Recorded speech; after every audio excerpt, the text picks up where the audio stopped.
পুরুষটি মা দ্বারা কাপের মধ্যে আটকানো হয়েছিল। আমি সম্পূর্ণ অসীমন, তার জীবন পাল্টানোর চেষ্টা করেনি। অন্যদিকে তিনি একজন ছেলে হয়ে গেলেন।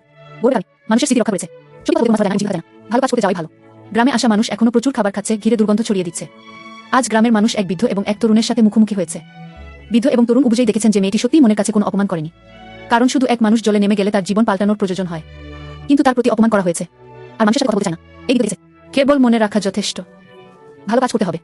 একটি কথা শেষ করে বলে দিলেন আর তখনই চলে গেলেন। কিন্তু নদী এখনো সেখানে ছিল। মনে পড়ে গেল, পরে অবশ্যই হান কাছে এসেছে। ভূমির উপরে সবকিছু শুকিয়ে গেল। আমাদের জীবন একটি বড় সমস্যা হয়ে গেল। তারা শুধু আইনজীবীদের ডাকতে চাইত। অনুষ্ঠান তারা একটা দিন ধরে ঘুরে বেড়াচ্ছিল। আকাশে আর কিছু ছিল না। সেই সময় নদী দেখা দিল। সে ভিড়ের পিছনে দাঁড়িয়েছিল। কেউ তাকে লক্ষ্য করেছিল। বৃষ্টি আসতে শুরু করেছে। আবার কেউ এসেছে। মানুষ বলে সুন্দর হলেই সে তৈরি করেছে। দুঃখিত মানুষের দল পাথর উঠিয়ে নিয়েছে। পাথরটা নদীর ধারে চাপা দিয়েছে। খুব দ্রুত নদীর ধারে সবাইকে আঘাত করেছে। সম্মিলিতভাবে গ্রামবাসীরা নিজেদের ছেড়ে দিয়েছে। তবুও সে ভালো মন নিয়েছিল। কেউ তাকে ক্ষমা করেনি। আজও গ্রামবাসীদের সাহায্য করার জন্য এসেছে। তারা ডুবে গেছে। আবারও গ্রামবাসীদের পাহাড়ের উপরে নিয়ে গেছে। সে নিচে দাঁড়িয়ে নীরব হয়ে গেছে, নিজের জীবনের শক্তি ব্যবহার করতে চাইছে। গ্রামবাসীদের জন্য একটি ফসল তৈরি করেছে। এটি 3 দিনের পূর্ণতা। গ্রামবাসীরা তার অগ্রগণ্য প্রভাবে আকৃষ্ট হয়েছিল। সম্পূর্ণ এগিয়ে এল। উপরে ওঠার জন্য তাদের আধ্যাত্মিক উত্তেজনা ছিল।